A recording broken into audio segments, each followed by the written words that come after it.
मीठे बच्चे, बाप खिवैया बन आया है तुम सबकी नैया को विषय सागर से निकाल क्षीर सागर में ले जाने।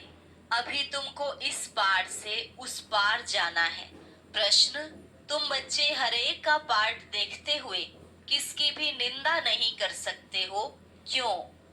क्योंकि तुम जानते हो यह अनादि बना बनाया ड्रामा है। इसमें हर एक एक्टर अपना अपना पार्ट बजा रहे हैं, किसी का भी कोई दोष नहीं है।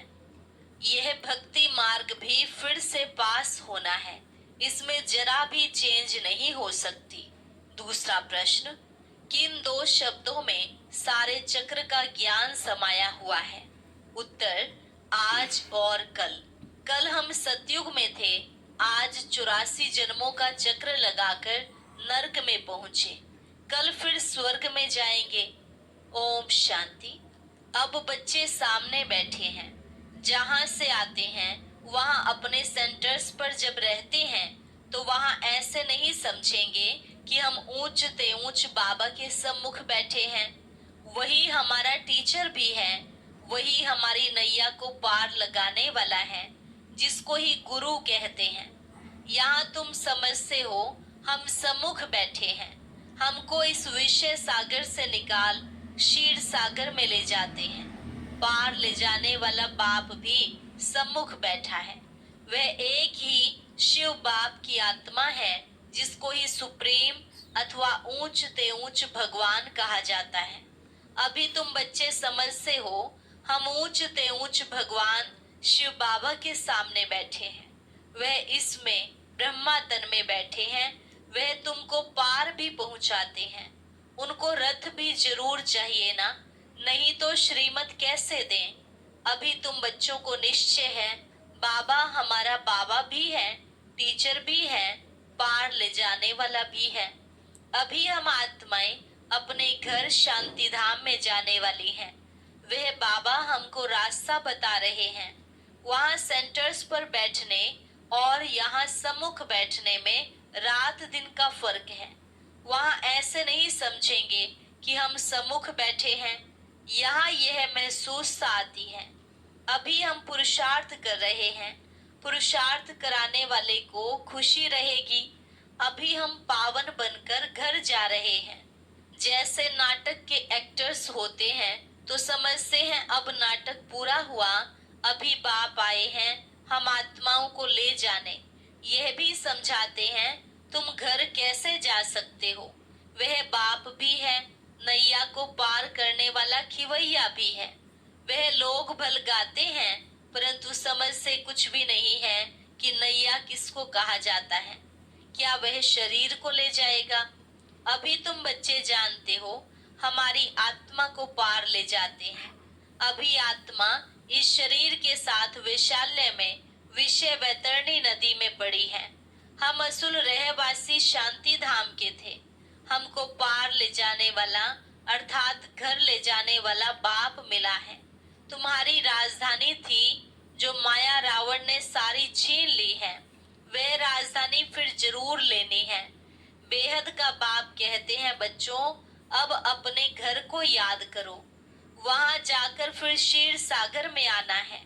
यहाँ है विष का सागर, वहां है क्षीर का सागर, और मूल वतन है शांति का सागर। तीनों धाम है, यह तो दुख धाम है। बाप समझाते हैं मीठे मीठे बच्चों, अपने को आत्मा समझ बाप को याद करो। कहने वाला कौन है, किस द्वारा कहते हैं? सारा दिन मीठे मीठे बच्चे कहते रहते हैं। अभी आत्मा पतित है, जिस कारण फिर शरीर भी ऐसा मिलेगा। अभी तुम समझते हो हम पक्के पक्के सोने के जेवर थे, फिर घात पड़ते पड़ते झूठे बन गए हैं। अब वह झूठ कैसे निकले, इसलिए यह याद के यात्रा की भट्ठी है। अग्नि में सोना पक्का होता है ना। बाप बार बार समझाते हैं, यह समझाने जो तुमको देता हूँ हर कल्प देता आया हूँ, हमारा पार्ट है। फिर 5000 वर्ष के बाद आकर कहता हूँ कि बच्चे पावन बनो। सतयुग में भी तुम्हारी आत्मा पावन थी, शांति धाम में भी पावन आत्मा रहती है। वह तो है हमारा घर, कितना स्वीट घर है। वहां जाने के लिए मनुष्य कितना माथा मारते हैं। बाप समझाते हैं, अभी सबको जाना है, फिर पार्ट बजाने के लिए आना है। यह तो बच्चों ने समझा है। बच्चे जब दुखी होते हैं तो कहते हैं, हे भगवान, हमें अपने पास बुलाओ, हमको यहाँ दुख में क्यों छोड़ा है। जानते हैं बाप परम धाम में रहते हैं तो कहते हैं, हे भगवान, हमको परम धाम में बुलाओ। सतयुग में ऐसे नहीं कहेंगे, वहाँ तो सुख ही सुख है, यहाँ अनेक दुख हैं। तब पुकारते हैं, हे भगवान। आत्मा को याद रहती है परंतु भगवान को जानते बिल्कुल नहीं है। अभी तुम बच्चों को बाप का परिचय मिला है। बाप रहते ही है परम धाम में, घर को ही याद करते हैं। ऐसे कभी नहीं कहेंगे राजधानी में बुलाओ, राजधानी के लिए कभी नहीं कहेंगे। बाप तो राजधानी में रहते भी नहीं, वह रहते ही हैं शांति धाम में। सब शांति मांगते हैं। परम धाम में भगवान के पास तो जरूर शांति ही होगी। जिसको मुक्ति धाम कहा जाता है वह है आत्माओं के रहने का स्थान, जहाँ से आत्माएं आती हैं। सतयुग को घर नहीं कहेंगे, वह है राजधानी। अब तुम कहाँ कहाँ से आए हो, यहाँ आकर सम्मुख बैठे हो। बाप बच्चे बच्चे कह बात करते हैं। बाप के रूप में बच्चे बच्चे भी कहते हैं। फिर टीचर बन सृष्टि के आदि मध्य अंत का राज अथवा हिस्ट्री ज्योग्राफी समझाते हैं। यह बातें कोई शास्त्रों में नहीं है। तुम बच्चे जानते हो, मूल वतन है हम आत्माओं का घर। सूक्ष्म वतन तो है ही दिव्य दृष्टि की बात। बाकी सतयुग त्रेता द्वापर कलयुग तो यहाँ ही होता है। पार्ट भी तुम यहाँ बजाते हो, सूक्ष्म वतन का कोई पार्ट नहीं। यह साक्षात्कार की बात है, कल और आज। यह तो अच्छी रीति बुद्धि में होना चाहिए। कल हम सतयुग में थे, फिर 84 जन्म लेते लेते आज नरक में आ गए हैं। बाप को बुलाते भी नरक में हैं। सतयुग में तो अथाह सुख है तो कोई बुलाते ही नहीं। यहाँ तुम शरीर में हो तब बात करते हो।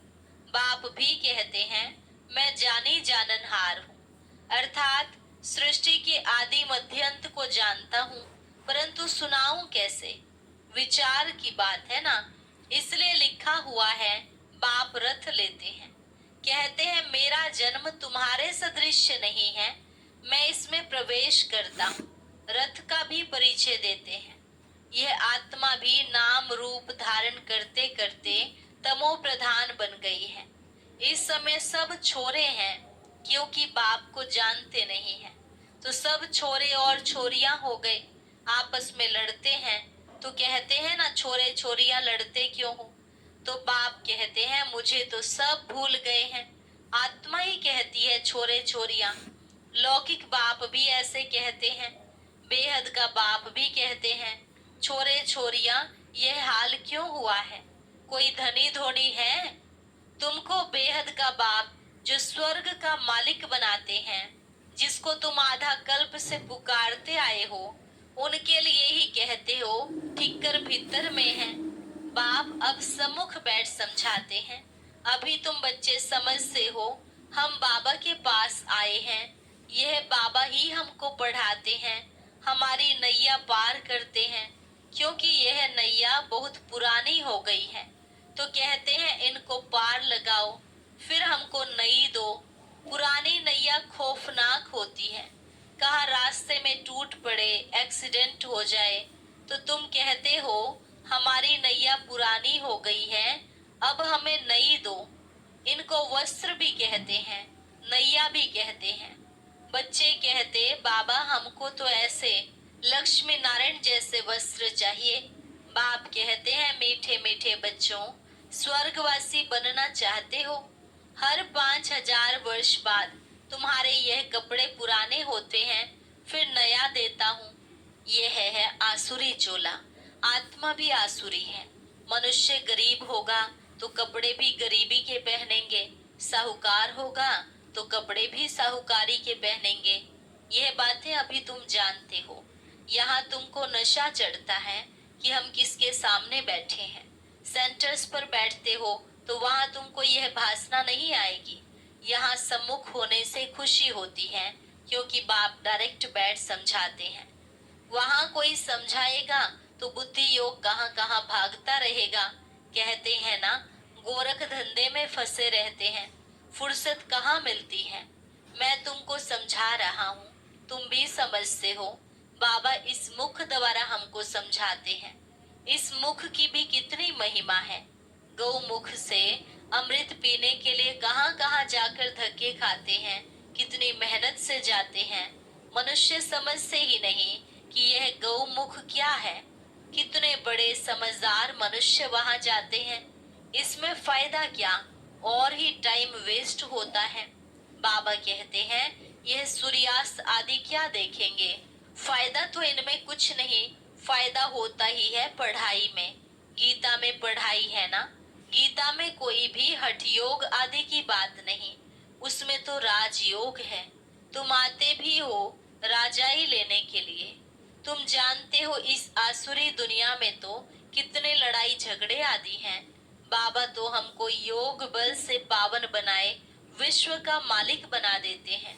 देवियों को हथियार दे दिए हैं, परंतु वास्तव में इसमें हथियारों आदि की कोई बात है नहीं। काली को देखो कितना भयानक बनाया है। यह सब अपने अपने मन की भ्रांतियों से बैठ बनाया है। देवियां कोई ऐसी 4-8 भुजाओं वाली थोड़े ही होंगी। यह सब भक्ति मार्ग है। सो बाप समझाते हैं यह एक बेहद का नाटक है। इसमें कोई की निंदा आदि की बात नहीं। अनादि ड्रामा बना हुआ है। इसमें फर्क कुछ भी पड़ता नहीं है। ज्ञान किसको कहा जाता है, भक्ति किसको कहा जाता, यह बाप समझाते हैं। भक्ति मार्ग से फिर भी तुमको पास करना पड़ेगा। ऐसे ही तुम 84 का चक्र लगाते लगाते नीचे आएंगे। यह अनादि बना बनाया बड़ा अच्छा नाटक है जो बाप समझाते हैं। इस ड्रामा के राज को समझने से तुम विश्व के मालिक बन जाते हो। वंडर है ना, भक्ति कैसे चलती है, ज्ञान कैसे चलता है। यह खेल अनादि बना हुआ है। इसमें कुछ भी चेंज नहीं हो सकता। वह तो कह देते ब्रह्म में लीन हो गया, ज्योति ज्योत समाया। यह संकल्प की दुनिया है। जिसको जो आता है वह कहते रहते हैं। यह तो बना बनाया खेल है। मनुष्य बाइस्कोप देख कर आते हैं, क्या उसको संकल्प का खेल कहेंगे। बाप बैठ समझाते हैं बच्चे, यह बेहद का नाटक है जो हूबहू रिपीट होगा। बाप ही आकर यह नॉलेज देते हैं, क्योंकि वह नॉलेजफुल है। मनुष्य सृष्टि का बीज रूप है, चैतन्य है, उनको ही सारी नॉलेज है। मनुष्यों ने तो लाखों वर्ष आयु दिखा दी है। बाप कहते हैं इतनी आयु थोड़ी ही हो सकती है। बाइस्कोप लाखों वर्ष का हो तो कोई की बुद्धि में नहीं बैठे। तुम तो सारा वर्णन करते हो, लाखों वर्ष की बात कैसे वर्णन करेंगे। तो वह सब है भक्ति मार्ग। तुमने ही भक्ति मार्ग का पार्ट बजाया। ऐसे ऐसे दुख भोगते भोगते अब अंत में आ गए हो। सारा झाड़ जर्जरी भूत अवस्था को पाया हुआ है। अब वहां जाना है, अपने को हल्का कर दो। इसने भी हल्का कर दिया ना, तो सब बंधन टूट जाए। नहीं तो बच्चे, धन, कारखाने, ग्राहक, राजे, रजवाड़े आदि याद आते रहेंगे। धंधा ही छोड़ दिया तो फिर याद क्यों आएंगे। यहाँ तो सब कुछ भूलना है। इनको भूल अपने घर और राजधानी को याद करना है। शांति धाम और सुख धाम को याद करना है। शांति धाम से फिर हमको यहाँ आना पड़े। बाप कहते हैं मुझे याद करो। इनको ही योग अग्नि कहा जाता है। यह राज योग है ना। तुम राज ऋषि हो। ऋषि पवित्र को कहा जाता है। तुम पवित्र बनते हो राजाई के लिए। बाप ही तुम्हें सब सत्य बताते हैं। तुम भी समझते हो यह नाटक है। सब एक्टर्स यहाँ जरूर होने चाहिए, फिर बाप सबको ले जाएंगे। यह ईश्वर की बारात है ना। वहाँ बाप और बच्चे रहते हैं, फिर यहाँ आते हैं पार्ट बजाने। बाप तो सदैव वहाँ रहते हैं।